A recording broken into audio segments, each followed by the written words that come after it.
The Premier League is blessed with some of the best managers in the world, some of the best thinkers in the world as well. So we're going to go through some of those and decide who our manager of the season is. Let us know in the comments who yours is, because there's a lot of names on this list, and the potential title winners, they wear sky blue. Their managers isn't even on this list, just to give you some context. Abby, who would you be pushing forward for manager of the season? I am pushing Eddie Howe.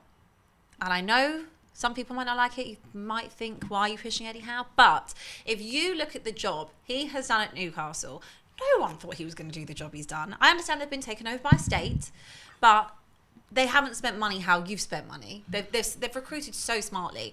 And they've also kind of kept what makes Newcastle Newcastle. They didn't ship out loads of players. You know, they've still got people like Longstaff there, people that have been there, long-serving players. And they've really embedded those new signings like Kieran Trippier, Bruno Guimaraes. They've put them into the side and they're building something. Sven Botman, Nick Pope, they've done such great business. And I think they've given the trust to Eddie Howe and said, you know what, come in here, let's build something. And they've built a backbone of this side, a manager that you would write off as soon as he came in. They'll go, how long is he going to be there? You know, they were in a relegation battle effectively when he came in, when they got the takeover. And he's turned it around in 18 months. They are going to most likely be playing in the Champions League. You know, this is a sleeping giant. And regardless whether or not they've been taken over by a state or not, he has awoken them. And they are playing brilliant football. They're scoring goals. They are defensively solid. And I think to myself, yes, he's had the budget, but he hasn't gone over the top. He hasn't spent any more than you might see other clubs do. And I think he has managed them so well to have that core belief. They play for the shirt. They understand what it is to play for Newcastle. And they are loving life up there. And the players look like they're enjoying it. And I think you've got to give him credit for what he's achieving at Newcastle in that first full season since being, you know, taken over, and his full first season as being their manager, to get them into the top four, to potentially finish above United, Chelsea, Tottenham, everyone else that would have been in the running. You know, to do that and then have Champions League football for Eddie Howe, who was at Bournemouth. Yeah. Come on, you've got to give him his flowers. They're going to be dangerous next year. If they get in the Champions League, loads of money, they're going to be pumping the cash in to just fill up that squad. They are going to be an absolute... And St James's already feels like a fortress. It's got that Anfield feel. Obviously, Tottenham lost 6-1 there. United lost 2-0. Could have been 6-1 as well. Who have you put forward? It's a man, it's quite common this season, a man who's not been there for the full season, but that's indicative of all Premier League sides this year, really. I'm picking Roberto Di Matteo. I think he's done an incredible job. Obviously, he's taken over the Graham Potter project, but he's taken Brighton to a new level. Obviously, Brighton played great football under Potter, but they were a blunt force. This is a Brighton side with edge now. It's the Brighton side that can put the ball in the back of a net. And this is a Brighton side or team that have had to deal with a lot of noise. If you take it back to the beginning of the season, so Graham Potter obviously is headhunted by Chelsea. He have to deal with that kind of noise. And then you have players like Trossard, who effectively goes on strike and forces a move. You have Caicedo, who effectively goes on strike via Instagram and tries to force a move. You have all the noise surrounding McAllister winning the World Cup.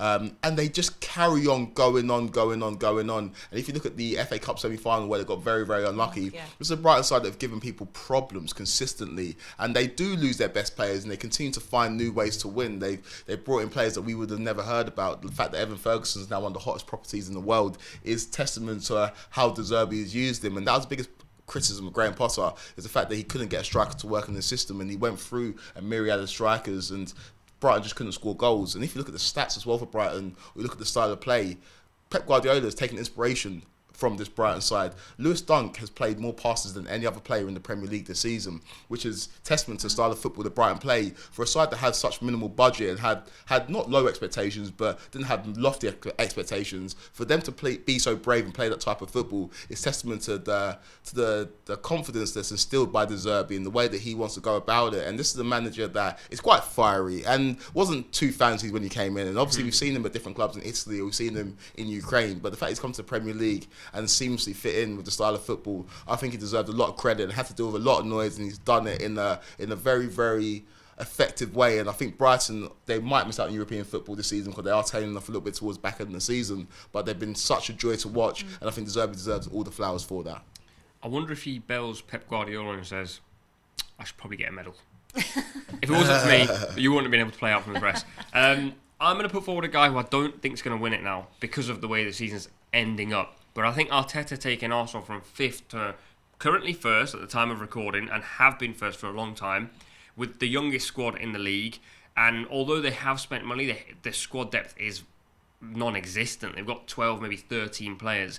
I think if they got Caicedo in January, they would have won the league, because that would have been the tipping point. And I think they just couldn't get that over the line. And now you're seeing the midfield is a little bit burnt out. They're just a bit flat at the moment. But I think over the course of the season, what they've achieved, this for me, if you offered this to Arsenal or Arteta at the start of the season, this would have been success. They would have absolutely taken second place because they had the chance of going to the Etihad and potentially getting their hands on a title by themselves, doing it on their own.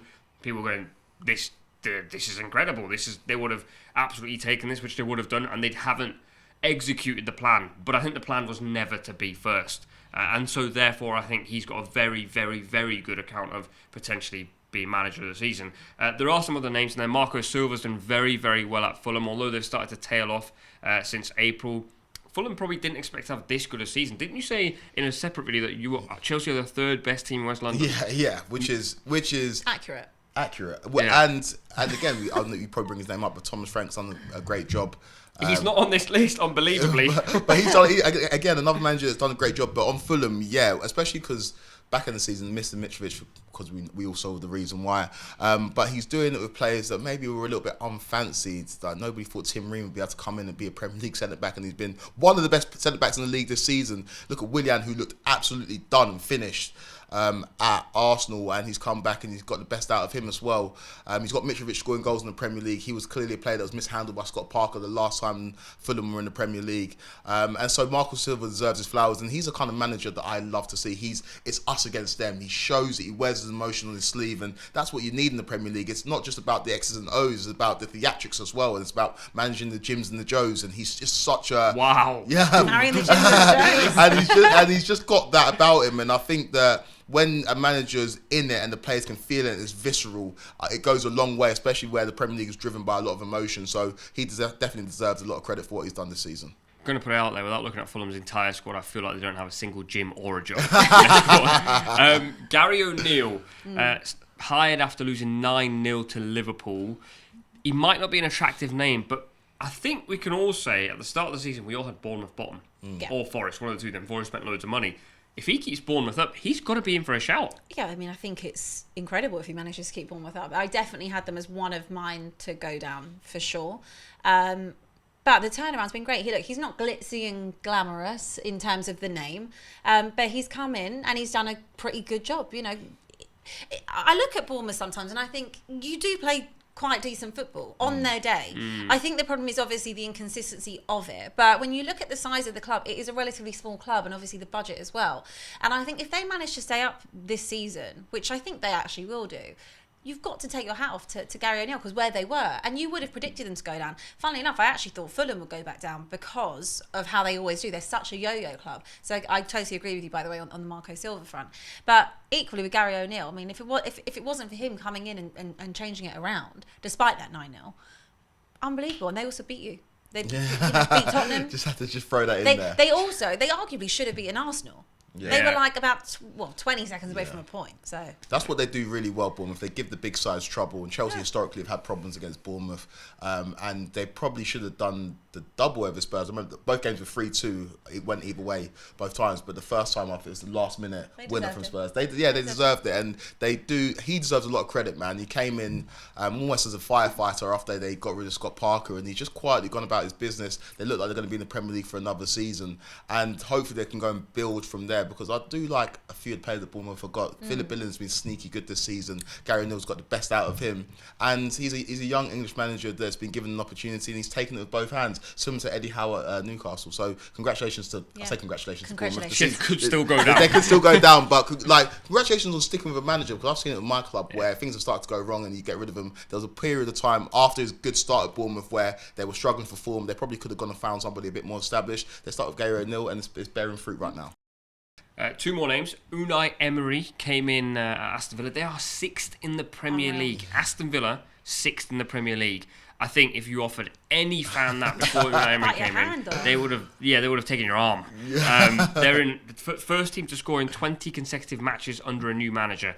That is a crazy That's a stat. mad stat. It's almost like unthinkable. But the way they've played, they've not been overly pragmatic, which Unai Emery's always been criticised for. Arsenal fans absolutely cannot stand the guy, and he will have a hand in this title race as well, by the way, and in the top 4 race. But for what he's achieved since coming in, it is pretty sensational. If they end up in Europe, forget Champions League, even Conference League, Europa League, that is like unthinkable.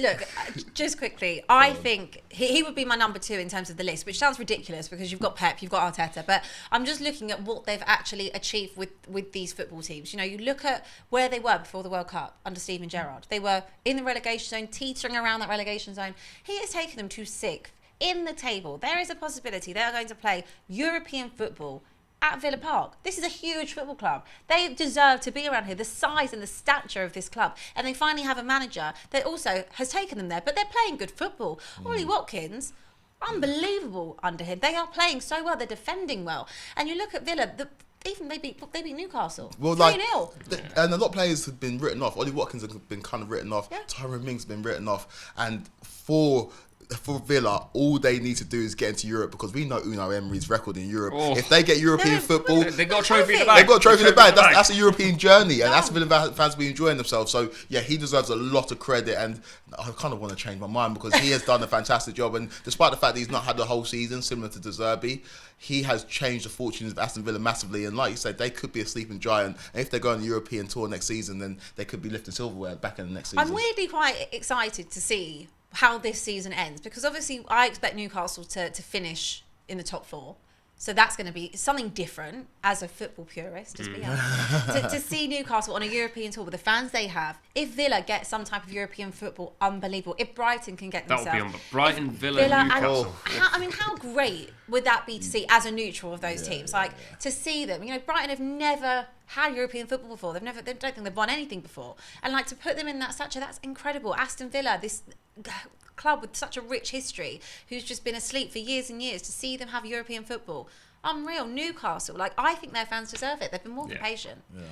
Finally on this list, Erik ten Hag, 4th in the Premier League behind Newcastle, but they've done very well in Europe, and they've also done very well in the FA Cup. But this is just for the Premier League alone. He's turned Marcus Rashford into an absolute killer in front of goal.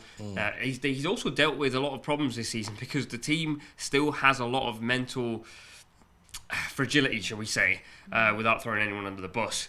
They've now got a situation where both their key centre-backs are out. They've got a goalkeeper well out of form, making mistakes nearly every single game. But if they squeeze into the top 4, could he be a contender?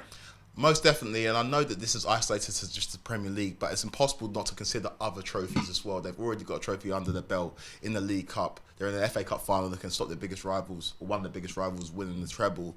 And in the league, he's just put out fires constantly. Ronaldo's doing a sit-down interview with Piers Morgan. Let me just kind of manoeuvre around that situation. That was great. Marcus Rashford's in the form of his life, but he's late to training. I'm going to drop him and bring him off the bench. He's going to score a goal, get the best out of one of these.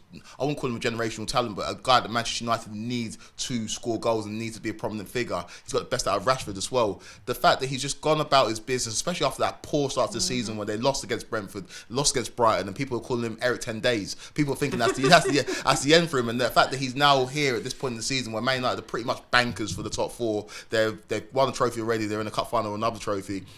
He's done a very, very good job considering the cards that he was dealt, considering he had to deal with one of the biggest name in the history of football, Cristiano Ronaldo, and he's done it seamlessly with a cool kind of edge and cool kind of aura. I think he deserves a lot of credit. Yeah, I completely echo everything that Kweku said, and I think that coming in and sorting out the mess and the chaos that was United was a very big job, and he's kind of done it with a bit of an iron fist, and I think that's what they needed. He set the standard again at Manchester United, and he's let them know, this is Manchester United. You do not behave like this. This is a club that is the biggest club in the world. Sorry, but it is, and you have to represent this club. You have to be playing better. You have to be winning trophies. You have to get back to where we were under Sir Alex Ferguson and being that dominant force. And I still think obviously they're a little bit far away from it. We're seeing a little bit of inconsistency, more so away from home than at home, and they have more or less made Old Trafford a bit of a fortress again.